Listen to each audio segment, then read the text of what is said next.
All right. So yeah, I mean, uh, my question is, so how uh, I mean, how intense does it get in terms of discussing passages? For example, if it's a, do you guys, is it just a reading and everybody quietly listens, or is it like, oh, this is what I feel, how it applies to the, current like in my life, or this is how I interpret it, and then the other person like, no, no, I don't think you're. Okay. Is it Yeah. heated? I didn't see too much of it applying to actual life so far. Um, there were some like jokes that were made. I don't remember them too much. I just remember laughing at them.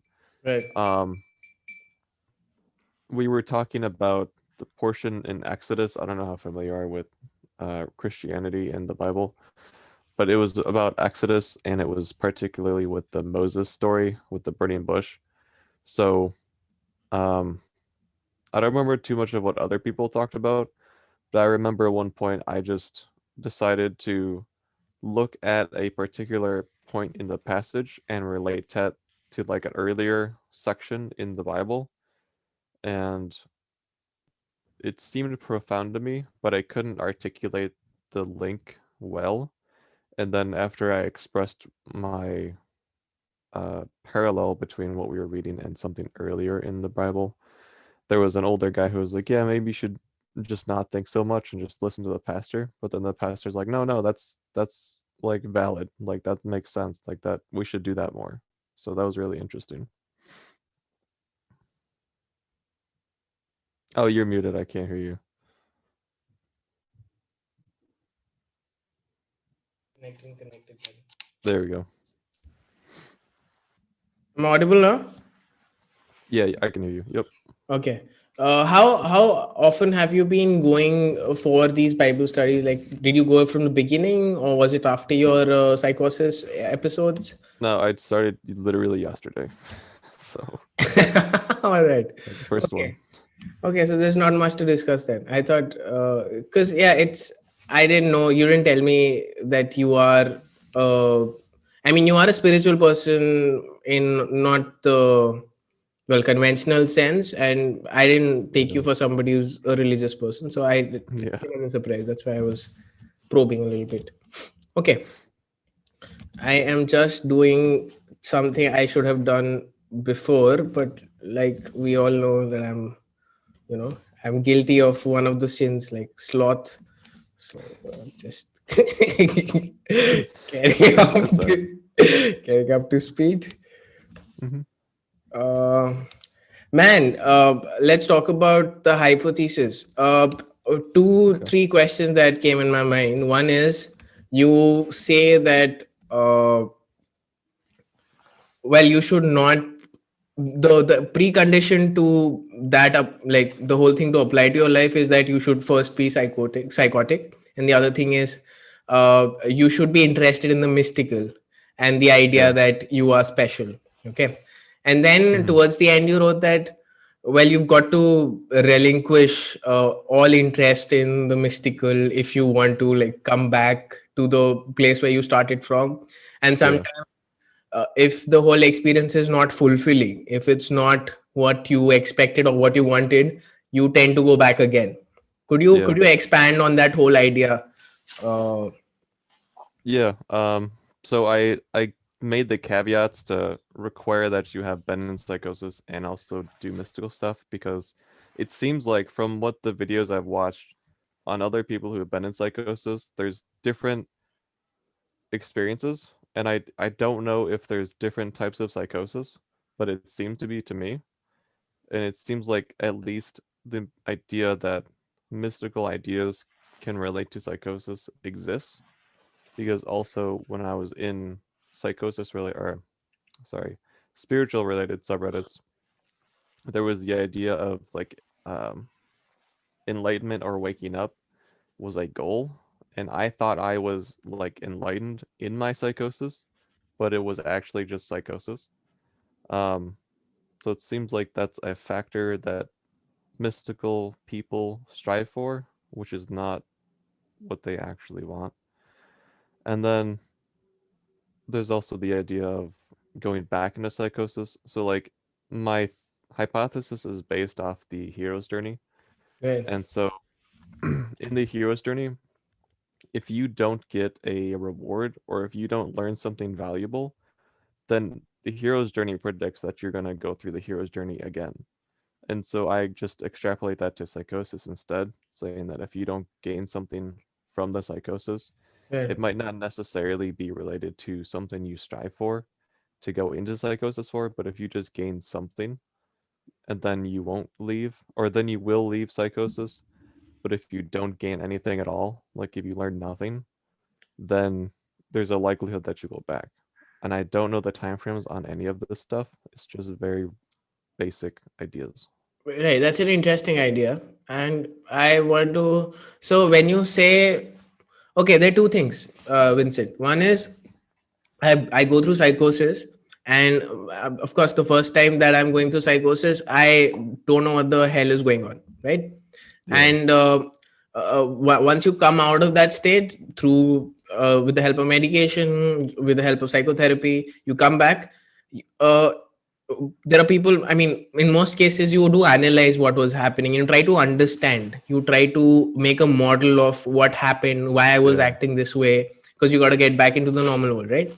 And that person, he might, so if you don't know what you're getting into the first time around, how can you, how can you say that I didn't get what I was, what I thought I'd get, or I didn't get the expected, because you didn't know what you were getting into in the first place. So Yeah. that's one question. The other one is, there are people who, so you what you're I mean, the people who come back out of a psychotic episode, don't analyze it, and immediately, because of their drug habits, out after coming out of it, go back into it again without Mhm. understanding their first experience. Yeah. Are these the people you were referring to, or are you saying that, well, I've tasted something and I know it's capable of a lot more and I should go back? Um, it's like this idea that you may not you may not even get a reward that relates to why you would go into psychosis, but just getting a reward at all, just learning some portion about yourself or about the way you should act is enough to help you not go back into psychosis. Um, if you, I guess it would also be falsified if someone who's like a drug addict goes into psychosis, gains some reward, gains some learning about themselves, like a deep understanding, like, hey, I should not do a certain thing, or I should definitely do something else. Right. Not necessarily related to the drugs, but like just something in their lives. If they gain that understanding and then go back into psychosis, then the hypothesis is false because then it just breaks. Right. Or maybe just the temptation overrides your learning, right? You do learn something, but you're like, hey, but the Yeah. feeling is so good that I Yeah. can't. But my question, see, there are few. It's a very intricate and complex thing that you're talking about. You do say that you have to believe in the idea that you are special. Okay, you come here for a special purpose. Yeah. But when you talk about yourself personally, you say that I realize that in terms of my value hierarchy, at the top is something other than myself. Yeah. So that's, you see how that is contradicting, right? Uh, Not at all. I don't like seeing the self as important is like the opposite of seeing something else as more important. I don't understand. uh, okay. My precondition is I should believe that I've come here for something special. I am special. Mm, I'm a snowflake. Okay, I'm unique, and I go there into the special realm, and I find out that I don't hold myself at the topmost regard. I hold something else completely. So yeah. then that thing, entity or person is more special than I am. Yeah. So then, is it? I mean, it's a little, it's contradicting a little bit, don't you think? I How I do don't you, see okay, any. how do you reconcile those two things? Or let's just forget all of that. Personally, for you, what? would you want to go back into another psychotic episode? Not at all. Not it. I do everything I can to not go back. Me sleeping in today was part of not trying to go back at all because I know lack of sleep affects that. Right. And why do you say uh you don't want to go back into psychosis? Because like you already mentioned that it's a very it's a door to something really mystical and something bigger than yourself. Hmm. So do I is it because whatever you had to sort of figure out and take from that world you have taken and there's nothing new, or is it just like it would be too much for me to go back there again? Why would you not go back? It's kind of both. It's like it would be too much for me to go back. It's a very intense experience that I don't want to go back to.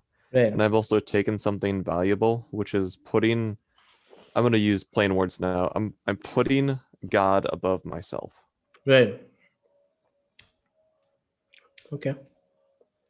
But coming back to your hero's journey thing, Hmm. you do mention that if the reward is not good enough, you are tempted to go back, right? And in your case, you Yeah, absolutely know for sure I'm not going back. So yep. do I understand that, well, you've taken the most valuable thing you could have from that space, or is it like I don't want to find out even? I'm scared. Um, I don't know if it's the most valuable thing, but Right. it's valuable enough for me to Right. realize that it's very impactful in my own life to see this as true. Okay. Sure. I'm not going to talk about what it is. That is, I mean, of course, it you wouldn't want to share that, and No, I can share that. you can. Go Oh, ahead. that'd be Yeah. lovely if you can, man. Yeah. But I'll also share So if you will. this is going to sound psychotic and schizophrenic. People have told me that It's there's a okay, psychotic man. I'm element, doing a and research it's not. on us, like Okay. these people. Okay, it doesn't matter. Yeah. So given that I've had psychosis, I now am able to very easily go into my imagination and interact with the imagined characters. And I also talk for those characters. It's as if I'm talking with a sock puppet. Like I can speak with a sock puppet in a different voice, like, oh, hey, what's going on? Like that kind of weird stuff. Right. But it's like with the imagined character. So it's like talking with a puppet, but inside my mind. Okay. There is the character called God inside of my mind, and I talk through it, but it's also there's some weird thing. I don't know how to describe it. It's like what do you call that ability to act in a different manner intentionally through a puppet? I don't know. It's I don't know. I understand It's what like you're trying to say. Well, you're trying to demonstrate somebody else's behavior and use it to. Okay, we'll come back to that. I understand what you're okay. saying. Yeah. Um but so there's actually two aspects to the character called God. It recently changed. At first, it was just have you ever seen the show Avatar: The Last Airbender? No, I haven't. Okay. So in the show, the main character finds a guru. He's an old Indian dude with a white beard. Okay. And looked that character is in my mind, and I used to call him God, but he is now the the emissary for God, and God is like there's like in my imagination I generally go to one place and it changes every few weeks. Right now the scenery that I generally go to is like um it's like this house and there's like a nice forest behind it and there's a nice field and there's a waterfall and I interact with all these things and God is like at the house on the porch sitting down on a chair like knitting a sweater and it is very difficult for me to see God's face unless I really focus on it. But I can easily see the Guru's face, and he's like the emissary for God. So I talk with the emissary primarily, and I know that it's like the the emissary is speaking on behalf of God, and God to me is the personification of the best thing in my mind. So me talking with these godly characters is me conversating with the best thing that I can conceptualize and do in my life. So I will very frequently be doing something and then go into my imagination, say, "Hey, God, is this a good thing to do?" And sometimes he'll say yes, and sometimes he'll say no, and then I will do whatever it says. Most of the time, anyway, because sometimes I don't, but it's like 90% of the time I do. Um, and that's how I conversate with God. And I know it sounds schizophrenic because people have told me that, and it's not at all because my symptoms are completely different. Like it's I'm not psychotic and I don't act in the same fashion because I know what that feels like and I know what I act like, so Right. it's different. But it's like I choose different things because of this conversation. I chose to go to the Bible study because God said, "Yeah, that's a good idea." I chose to go to the church because he's like, "Yeah, if you go to church, you're gonna find a wife." I'm like, okay, well, that's the biggest goal I have, so let's go do that. Right. I chose to tell a redditor, "Hey, I'm wrong about this aspect. I'm wrong with how I chose to spoke with you," because God said, "Yeah, tell this guy that you're wrong." So I've been doing different actions because of the conversations I have in my imagination. Right. That's, I mean, that's completely normal, man. It's Hmm. it's also, I mean, like we have guiding principles based on which we make decisions. It's you have your own guiding principle. Also, voice hearing. The main problem that I'm trying to, the main sort of stigma that I'm trying to tackle with my research is Hmm. that voice hearing is directly related with schizophrenia and psychosis, whereas voice hearing is a very normal phenomenon. There are normal voice hearers Hmm. who don't have any mental illness at all, Yeah. and we are going to get to that part of it. Most of the people have, well, a dialogic interaction in their head, and it's very normal. So I mean, even if you read a book, right, and there are different characters, so you give them different voices, right, when you're reading, Yeah. in your It's when you much like read. that. Yeah. Hmm. Of course, like if for example, if you're reading Harry Potter, Dumbledore and Harry Potter don't have the same voice, right? So when Yeah. you're reading the dialogue, of course you're reading in a different voice. And where is it coming from inside your head, from your imagination. Yep. So I mean, it's people who say that that's psychotic or schizophrenic, you better not use your better judgment and don't tell them about it, or fucking just don't interact if they're not good people at all. Like there's no need to, Yeah. yeah. So that's pretty very normal, man. Okay, Okay. moving on. uh we've done 16 questions and then two from the bottom. I have marked them right now. Okay. So, like I told you, Vincent, some of them are self-disclosure questions where I'll tell you, I relate an experience, and you, if you can, tell me. There'll be a question at the end, and you can relate a similar experience. And some of them will Okay. be questions. Till now, I've just asked you questions. Now these are self-disclosure questions. Okay. Okay. Um, all right. So, in my master's, which is my master's education right now, while going through psychosis, I was trying to reintegrate Sloan, which is the dominant, hostile, antisocial personality, with Hmm. Polak, the subdued, honest, studious, and polite kid. I was Hmm. calling it reintegration, but it turned out to be an idea that was not feasible, and it gave me considerable distress. Did you have different personalities inside your head, and did you try to unite those different cells? Hmm. Did I have different personalities and did I try to unite those different selves? If it Um, doesn't apply to you, we can move right ahead. If you did not have two different personalities, the question ends right there. I can remember a point in which I was imagining different characters in my mind, and I thought those characters were separate from myself. For example, one part was like the god of death, and another part was the god of like angels. And I also remember there was a friend who has died, but she was like someone I was very attracted to, and I would say that those are different aspects of myself, but I didn't see that at the time. Right. So I was not like trying to integrate them into myself. Okay. All right. Another self-disclosure question. So I was on my way to college to attend the first class. I was completely fine now. I wasn't psychotic or on medication. I would ride my scooty, which is a two-wheeler, from one place to the other, which would take like 30 to 40 minutes.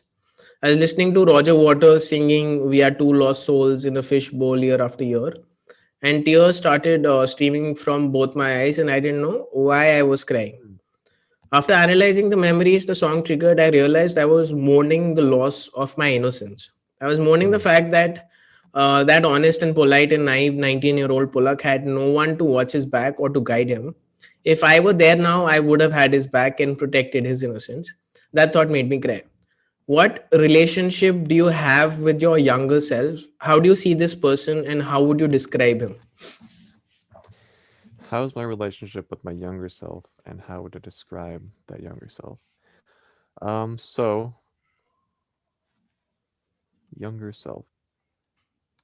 I've you know Jordan Peterson, right? Yeah, I know. He's The got a program called like the self-authoring program. self-authoring program, yeah. I've done the past authoring, and I've looked at my past, and I've seen how the younger version of Vince was like forced to put mouth in my soap because I said something wrong and my parents punished me that way. And I see how I had forgotten that, and I see how that younger self, because was punished with mouth or soap in my mouth, that I became much quieter. So if I just didn't talk, then I wouldn't get soap in my mouth. So I became very quiet. And so I see how I carried that from my younger self to my older self, and I'd never really addressed it with my older self mind. It was just always my younger self mind. And then can you repeat the second part of the question? How do you see this? How would you describe your younger self and what relationship do you have with that person?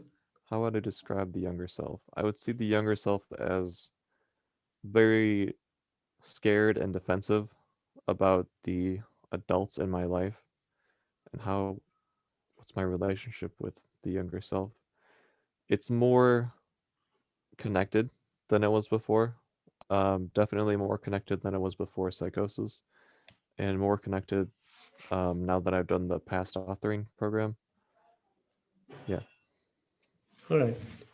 So again, Pulak would do all the hard work, and Sloan. But again, Pulak is the person that I am normally, and Sloan was my alter ego when I'd smoke up, right? Become hostile and not try to act really dominating and all of that. So Pulak would do all the hard work, and Sloan would act as if he did the hard work and reap all the benefits and milk the Mm. respect you might get out of that knowledge.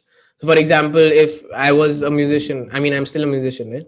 And I'm hanging around with my band members, I would wake up all night and read about, say, a particular band and what all the members did, trajectory, and did he produce a solo album, and he did this and he did that. I read up all of that, all night long, and then when we start smoking up, and when um, I'd become Sloan. I mean, it's actually a device that I use. It's not like personality. It's an aspect of my personality, but I would act as if I did all the hard work, which was not the case. I didn't. Well, if Sloan is triggered by smoking up, I wasn't smoking up in the night. I was myself and reading, and then utilizing, basically exploiting the hard work of one personality is what I'm trying to say. So the question leading up to this is, were there personalities that would exploit other personalities in your mind? And Mm. according to you, do you really see them as different personalities, or are there sort of different aspects of a single complex personality? It's a weird question. So were there different aspects of my personality that would was it override my main personality? Is Yeah, that so what you're is asking? it like one personality is sort of exploiting the other and Okay. bullying the other? Was it like that, or was it like a harmonious thing where everyone is okay with each other? And Okay. Um, I'm trying to think back, and if there were any different personalities that were exploiting other personalities.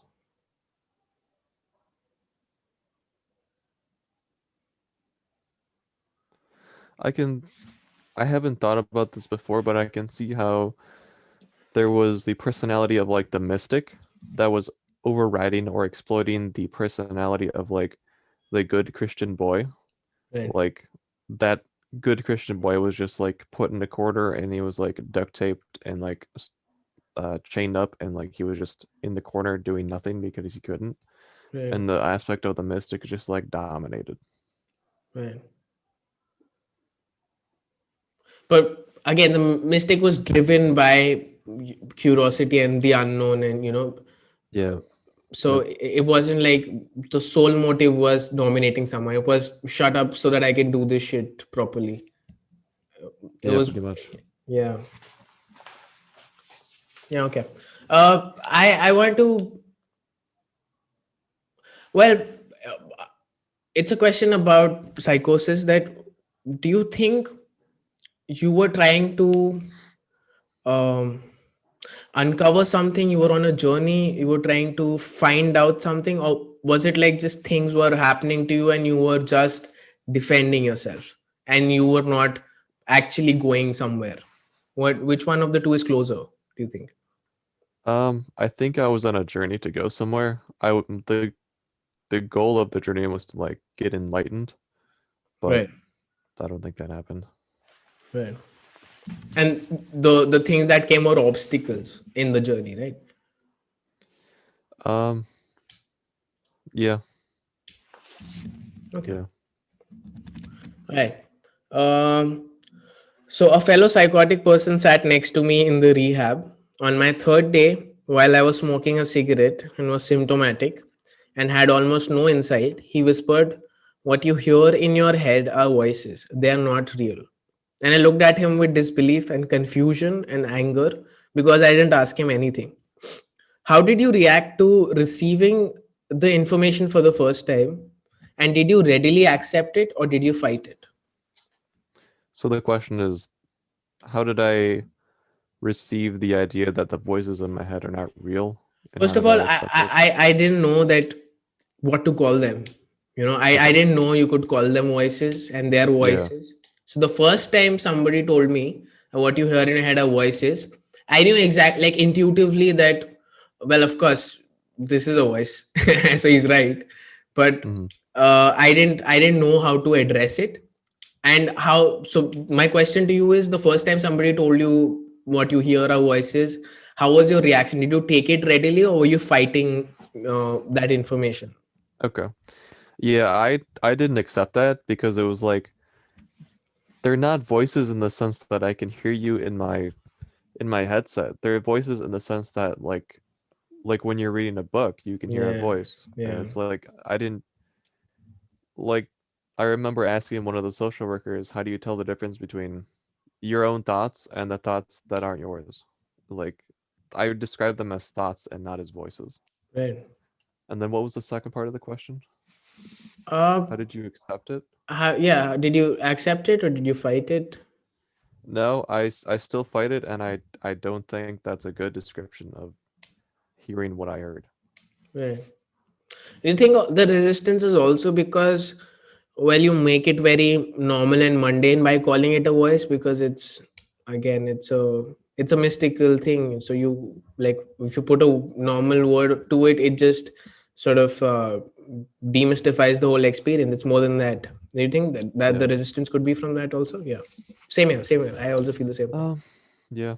I Yeah. think it would definitely demystify the experience because then it'd be like, well, no, maybe not because if it was like I was hearing voices, then I might see it as like I'm hearing something physical that no one else can hear because I'm special. But I didn't think it was something else I could hear that no one else could. I just thought they were thoughts. Okay. All right. Well, also because in terms of the quality, it's not like a voice.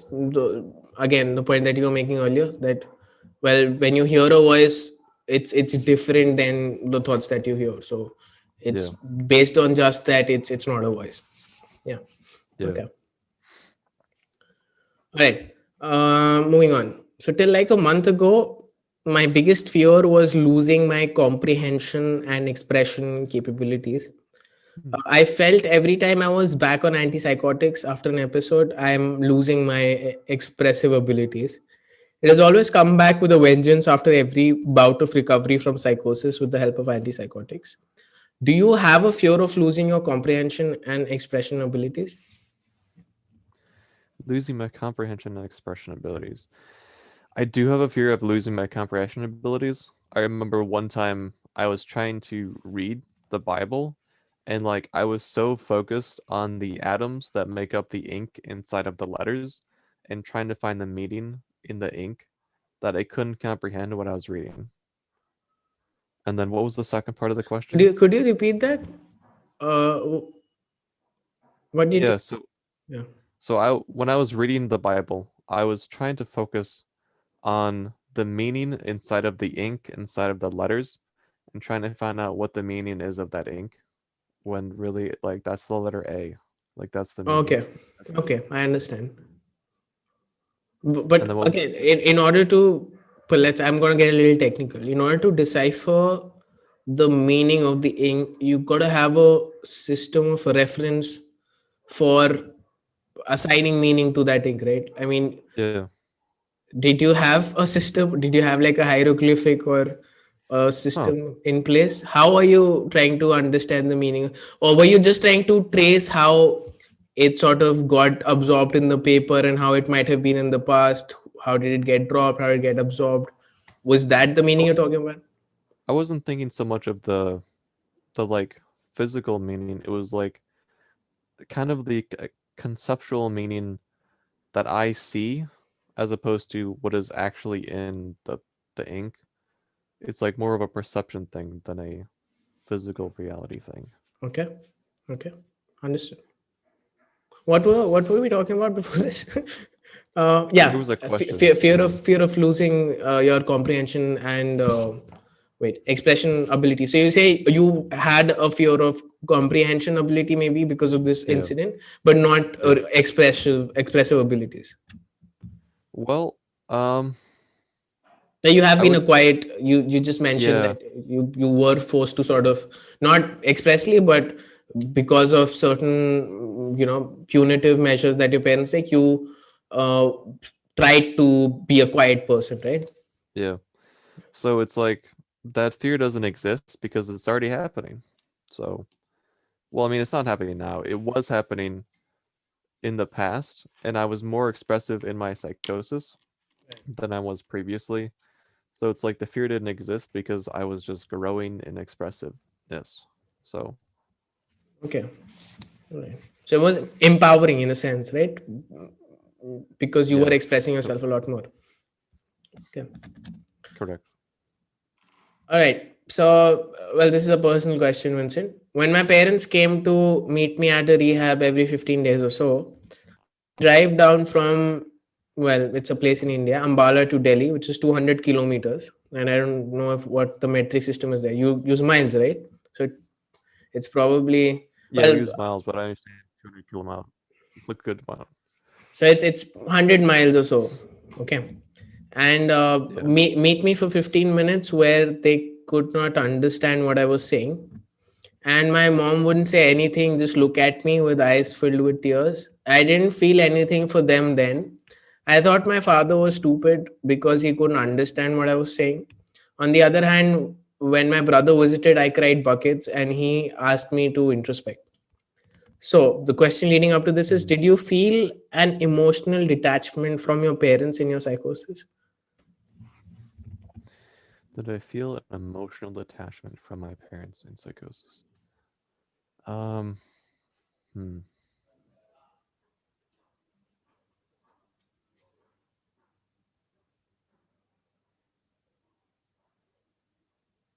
No, I remember it being increased. I remember one time when I was in the first time when I was in the hospital, in the bed in the hall. Like I remember feeling really happy that my dad was like, "Hey, I care about you," and it was really nice. And I felt connected to my dad in that point. Even more so than But you aside from would that norm, particular, even more yeah, so than you would. normally the connection is very diminished. Okay, but Just in general, even now, yeah, my go ahead. yeah. Is there a lag? Are you Because gonna? I'm interrupting you when I don't intend to. Maybe okay. I'll just. This is, There might be. okay. All right. Let's try to have a to and fro. Can you hear me, Vincent? Yeah. Can you hear me Yeah, now? I can hear you. Okay. Yeah, we are fine. Yep, I can hear you. Okay. Okay. So even like you say, even more so than your the question that I was trying to come at was, Vincent. Again, through the example that I've relayed is when my mother was crying and she was sitting in Mhm. front of me, I did not feel bad, or I didn't feel, emotional or sentimental, because I'd give justified to myself that, well, she thinks of this as a failure, me going to the rehab and leaving my studies. She doesn't realize I'm on a really special journey. And so once she does, she's not going to cry. Or I would just say, well, they don't understand and let's not worry about them. So in a sense, I was trying not to, well, emotionally get involved with my parents. uh so yeah, was there a part of you that was trying to do that, or you were like, no, I actually felt more connected with my parents, apart from that one instance that you mentioned? Apart from that one instance, no, there wasn't too much connection. So there was no difference, like opposed to, before psychosis and after psychosis, in terms, like, with your relationship with your parents, there was not a lot of variability in that sense. It was just the same almost. I re- I really liked when they came to visit me because it gave me a sense of like stability, Right. but that might have been due to the fact that I wasn't at my house and I wasn't in a normal setting. Right. So, like when I was psychotic outside of the hospital, the connection wasn't any different. Okay. Are you the only child, Vincent, or do you have siblings?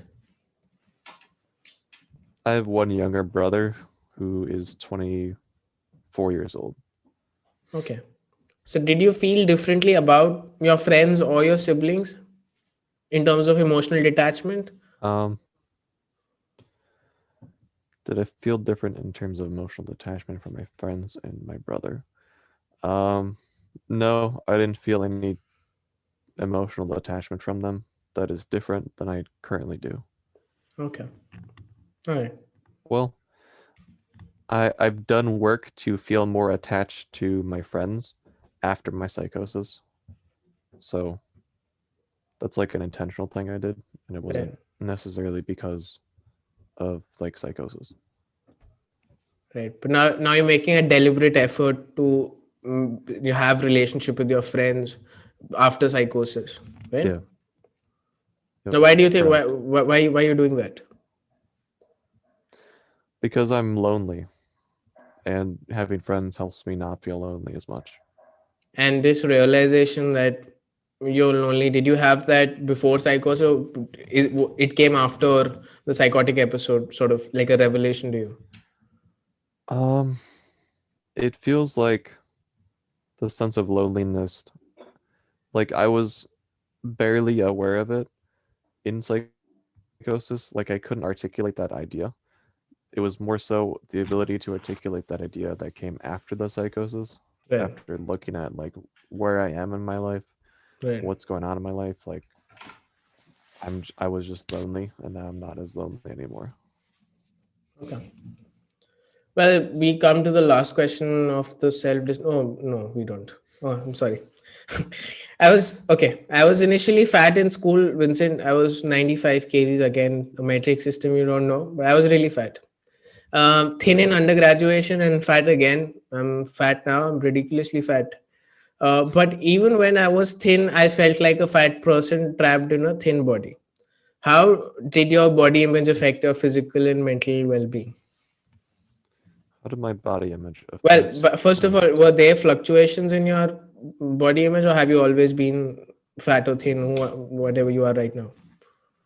Yeah, so before my first psychotic experience, I weighed like 145 pounds. I don't know what that is what that is in kilos.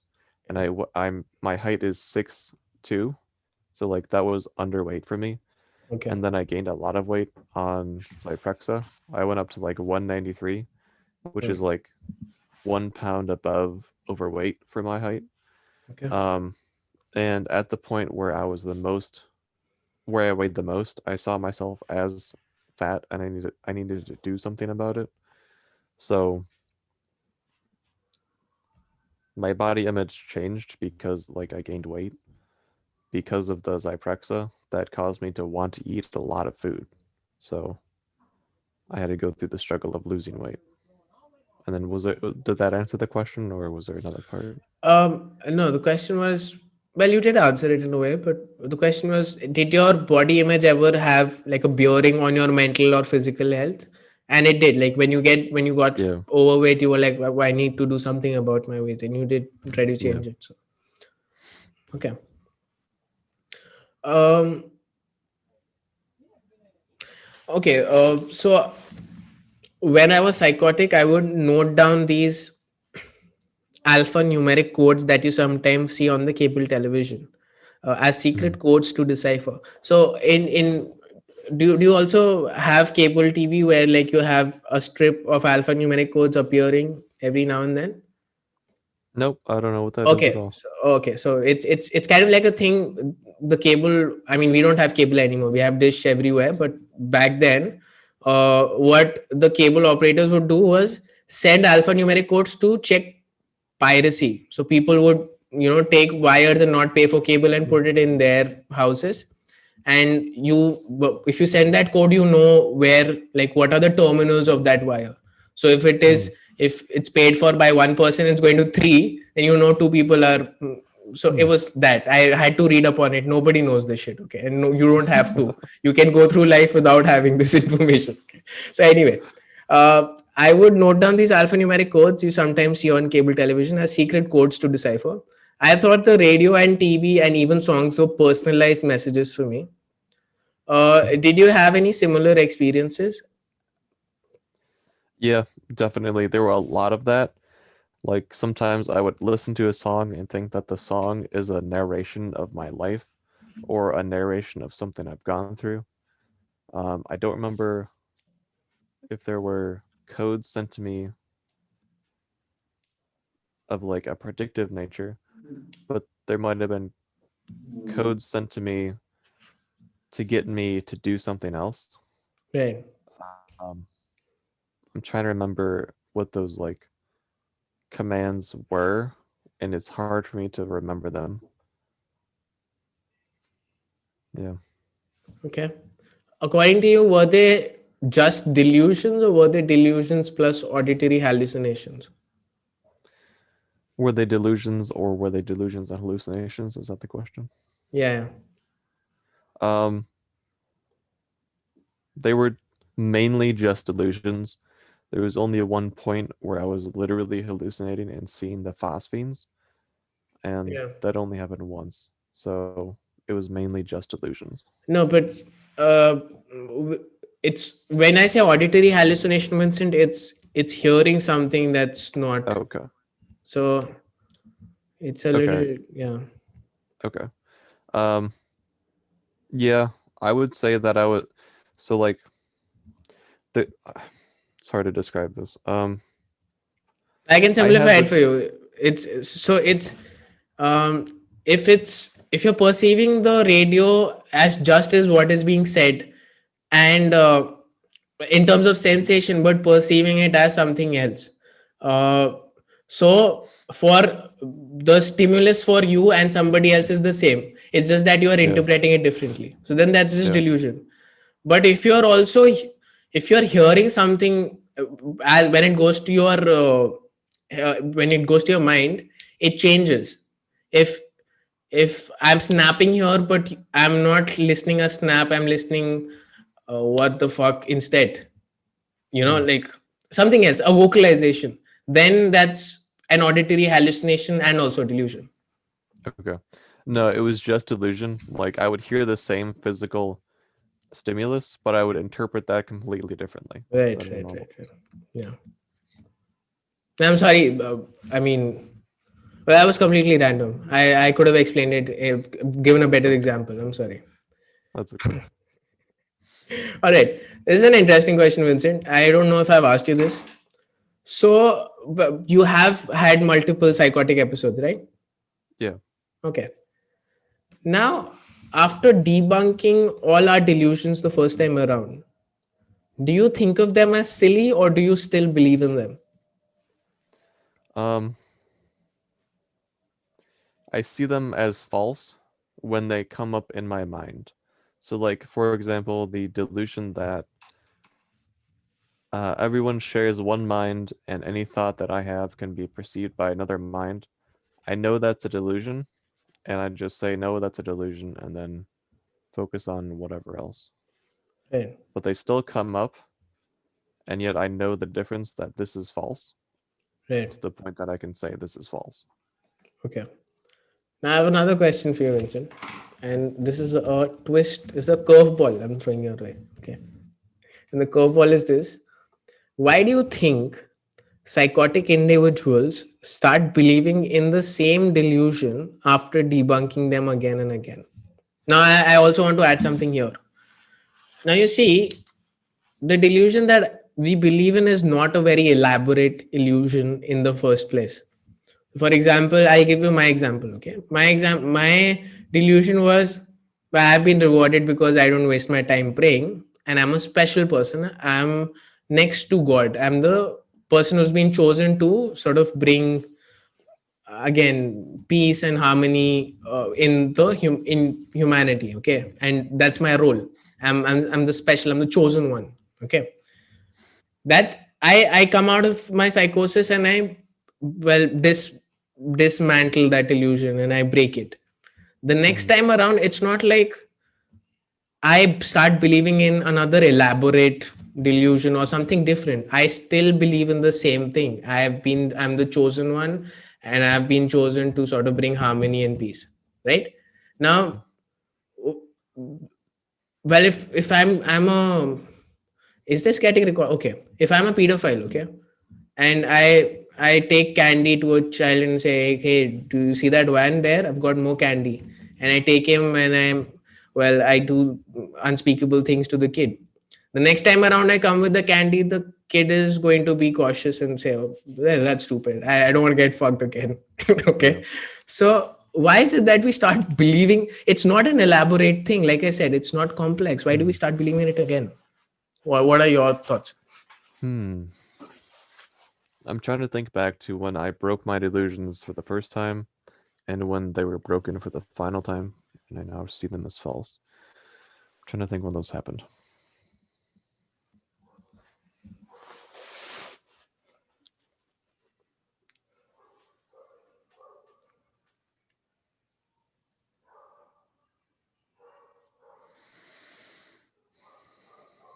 Okay.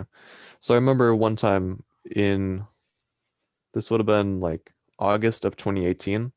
I decided that my mystical ideas were false and that I should probably just stop doing mystical stuff. But then I went back to do mystical stuff and believed it again, like in December of 2018 or like January of 2019. And so, like, despite the fact that I said, yeah, we shouldn't do this anymore, I still went back. And why did I? Is the question, why would I go back to those delusions? Yes. That it? Why would I go back? Um, this is like, I don't know if this is true what I'm thinking about, but it's the best thing I've got. I think why I went back is because I need to get something. I need to get something that I don't know what I need. Well, my question is a bigger question about uh, false, something being true or something being false. Okay, and I'll try to give a better analogy instead of a kiddie fucker analogy. Okay, so the analogy is well, we do a lot of hit and trial in the real world, and to find out what's the best possible answer for this, and then we know we're certain about it. So, for example, my favorite breakfast is omelette and bread, right? And I go through a lot of well combinations. I have peas one day and I have omelette and bread one day, and I say, okay, this is my favorite breakfast. I know this for sure, for certain. And the fact that I like peas more than the omelette is false. But I don't change what I'm trying to get here at is I don't change my inferences in the real world. The things that I know for certain, that water is going to take the shape of the glass if I pour it, I don't start wondering, well, is it true or not? I know it for after experimenting it with once, I have well cemented it almost.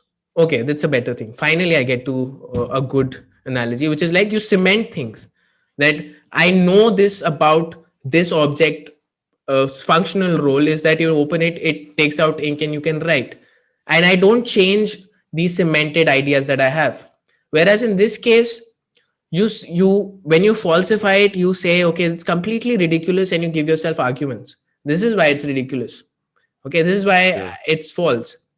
But when you go back again, well, those arguments still remain, don't they? It's not like they vanished. And another thing about going back into delusion is like you don't start from scratch again. It's like whatever work you've done till there, well, that has been done. You start from where you stopped in most cases. Yeah. So it's almost like having two contradictory belief systems that don't bother each other. It's like, well, in this world, these are the rules that work, and this is how you live in this world. These are the rules you abide by. And in this world, Mhm. the rules are different.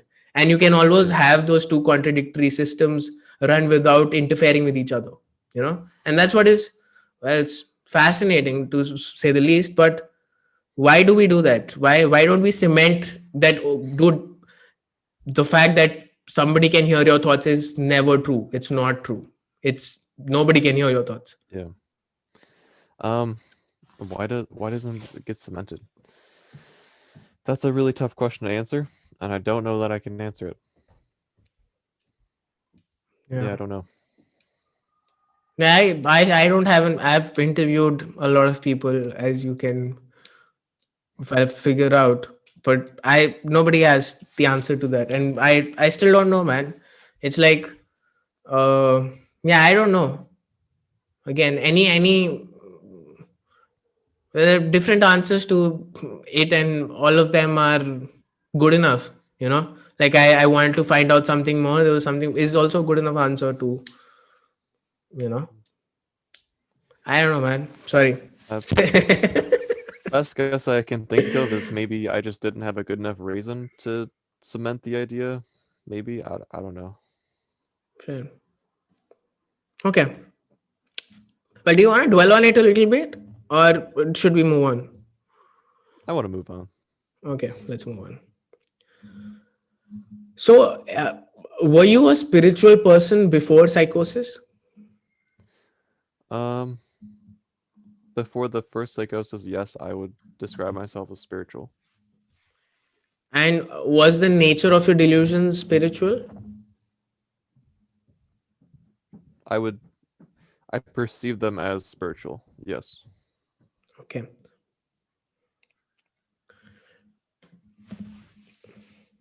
So they were in line with the kind of person you were before. Yeah. Yeah. Yep. All right. But there are also cases where somebody is an atheist, or somebody does not have spiritual inquiry, so to say. But Mhm. the nature of the delusion and psychosis is unanimously spiritual, or is all it's divine. Why do you think that is? Now I'll give you a possible explanation.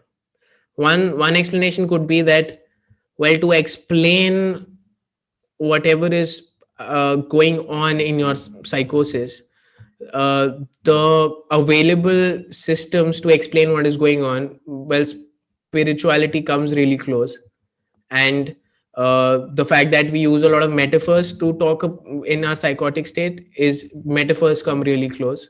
Is it because we don't have a better system, that's why we sort of relegate it to spirituality? Or do you think it's actually spiritual, and it's not because we don't have better options? Hmm. Well, that is a tough question because I've seen people on the Psychosis subreddit who've claimed that they're like atheists, but they've had spiritual experiences with psychosis. Right. So I see how it can be interpreted as this is actually a spiritual experience, and I can see how this can be interpreted as people are using metaphors that coincidentally parallel spiritual experiences. Right. And I don't know what the right answer is because I can see validity in both answers. Right. All right. Okay. Moving on. Uh, well, there's this one thing that I used to do, and I just wanted to ask you if if you did something similar. Uh, well, I'm just going to read the question and simplify it if it's not a good question. Did you often do exaggerated impressions of people or their habits that you did not like? Did you demonstrate their behavior to illustrate and elicit emotions that you felt? Uh, No, I so don't remember like not being, so if somebody is bullying you or irritating you, you're not confrontational. You don't go to them and listen, what you're doing is not done. Instead, you imitate them and see disgust in their reaction and tell them, hey, I feel the same way, and not say it explicitly, but just to show them how, well, how inhumanely or how badly they're treating you. You imitate them and demonstrate. Did you do something like that, or is it? I don't remember doing something like that in Psychosis, but I Right. remember sometimes in the game League of Legends that I play, Right. someone will be an asshole, and then like I'll be an asshole to them and be like, "Hey, that's Uh, that feeling you get. That's what I get." Like I'll intentionally do that. right. So it wasn't in Psychosis, but it can exist now in my Do you do game. that like apart from the game that you play, like in real life? I remember me and my dad got in an argument, and I kind of mimicked him in like a very sarcastic way, but it wasn't intentionally to make him feel the same thing that I did. It was just Right. me being like really upset and angry. Okay.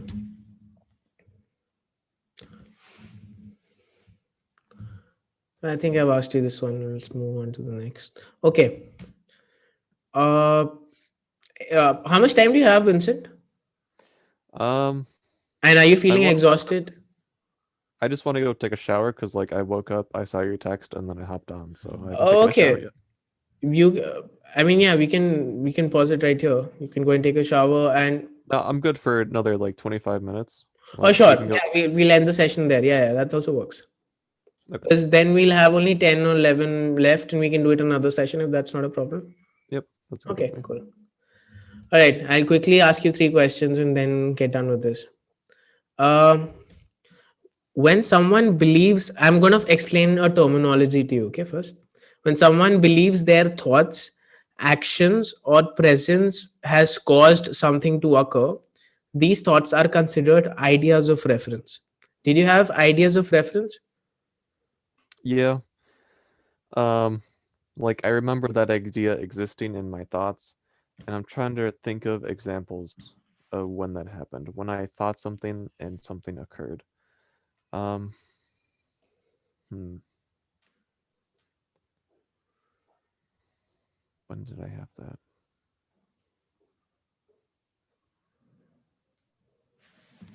I think I would have labeled this as like a synchronicity, and I can't think of an example. I don't know why.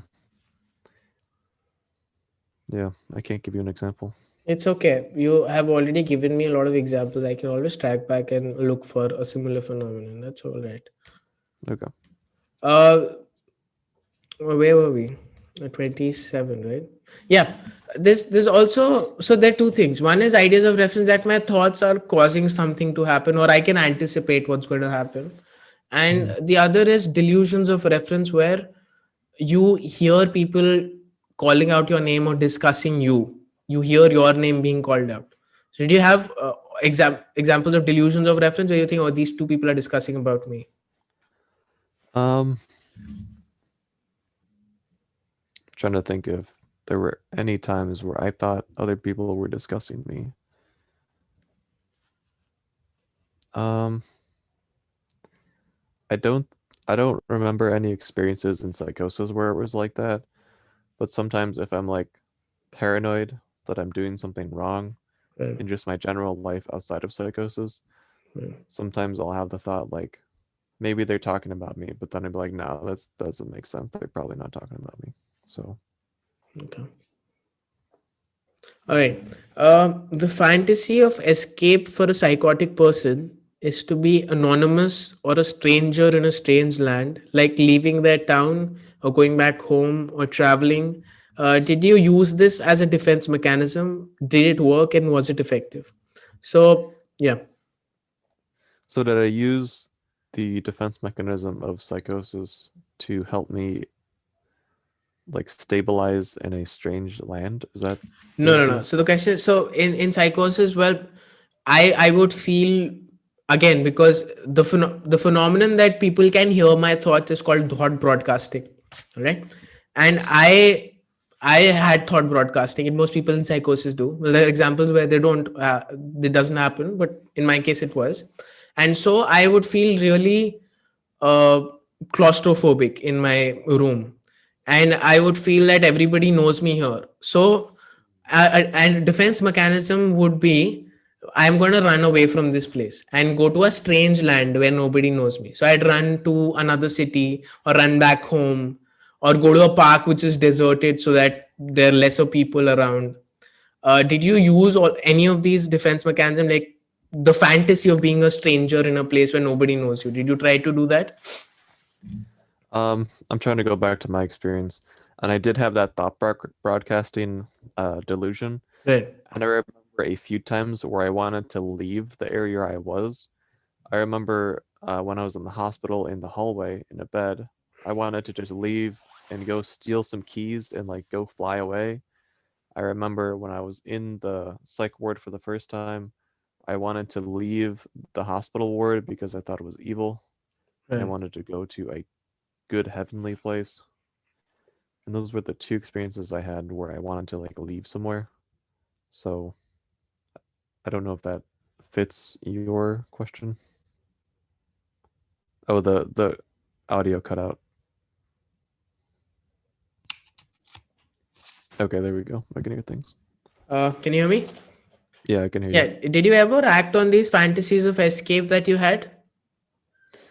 With the airplane experience, no. But with like trying to leave the psych ward, yes. I like tried to push the door open to like leave, but it was locked, so I couldn't.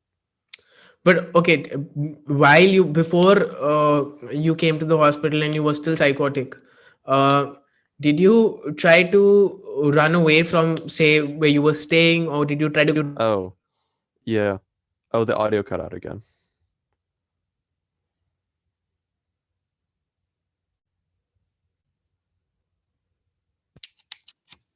Okay, there we go.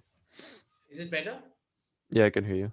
Yeah. So, did you try to well run away from your accommodation, go back home, or like go out of the house and not try to stay at one place for a long time and move keep moving constantly? Do you try to do that? I remember when I was at work before I went to the first hospital, I left work because I thought like I was in a story and so I could do anything I wanted, so I just left. And did it work? Was it effective? Did you feel safer when you went to another place? Not at all. I felt definitely less safe, definitely like more scared. Okay. Okay, this is our last question for the day, Vincent. Uh, just a second. Did you often feel like a spy on an enemy territory that is being followed or surveilled? Did you use a lot of cryptic codes, ciphers, and secret language that only you can understand? I think in my first psych ward experience, I think that was true because I thought that like I was a secret agent sent to the psych ward to like help people, and I think like there were some signs that I perceived at the psych ward. I remember like there was a magazine that was nudged in my direction, and I thought it was like a code to me to like look at some magazine portion and like analyze the code or something. So yeah. Uh, okay, did you have like a secret code or ciphers that only you could understand? Did you create something like that? Yeah, I remember I even wrote it down. Like I've got like notes of my first psych ward experience. Like I wrote notes. Um, I remember on one of the notes, like I wrote down meanings for different numbers. So like the number one would have a specific meaning, the number two would have a different specific meaning, and so forth. So like if I saw numbers on a magazine, I would maybe interpret those numbers using the meaning symbology that I gave those numbers. Okay. All right. Uh, we're done for the day, Vincent. But another question I wanted to ask you. I asked you about the fear of comprehension and expression, but Mhm. apart from that, what is your biggest fear right now in life? Yeah, what's your biggest fear? Does the fear have to be rational? No, not at all. Okay. So I was after listening to Jordan Peterson, he uh brings up this idea like you're capable of evil stuff, and like he brings up the idea that there were like severe tortures that happened in like Soviet Russia or like China where they would like um melt people's arms off with acid and record the results. And that got me thinking like what would be the worst thing that I could do to someone in a torture situation? And that is now my greatest fear. So my greatest fear is me being like captured by some enemy, like if I was in a war or something, and then they would break me down so much to the point where I was questioning if my life up until that point was real. So like I would be questioning if like I grew up with my parents. Like they would be breaking me down so much that I would be questioning my past. And then I would also be tortured in that experience. And then at the point where like I no longer believe that my past was real, they would like bring in robots and then they would say to me that they would like use the robots to talk to me, and they would have the robots say like, "Hey, you're defective. Like you're not supposed to be this weird fleshy creature. You're supposed to be like robotic like us. So we're going to make you a robot." And then like I would periodically get like knocked out or like sent to sleep by some drug and like wake up with like maybe a robotic finger and be like, "Yes, there you go. You are now more part of us. Keep doing what we want you to do." And like that would just that's the scariest thing I can think of. Wow, but that is such a specific fear, Vincent. Yeah. I mean, wow. I will need to think about this. Thank God I recorded this. I'll come back to you with this. Because if generally when you ask people what's your biggest fear, my biggest fear is fear of dying, or you know. Well, okay, there's too much to like. This is I will look into this, and we're done for the day, man. Thank you so much Okay. again. I Yeah, can't thank thank you you as enough well. for doing this, man. Did you want to do this again next week at the same time? Yeah, Okay. let's. And that'll be. I mean, I will be done with my interview till then, and but I still want to be like stay in touch with you, man, Okay. Yeah. for reasons because well, I don't really meet a lot of psychotic people. It's very Yeah. difficult. Yeah. I too am lonely, so Do you yeah. play video games at all? No, man. I'm a musician, No? right? So yeah, Okay. I suck at all of that. Okay.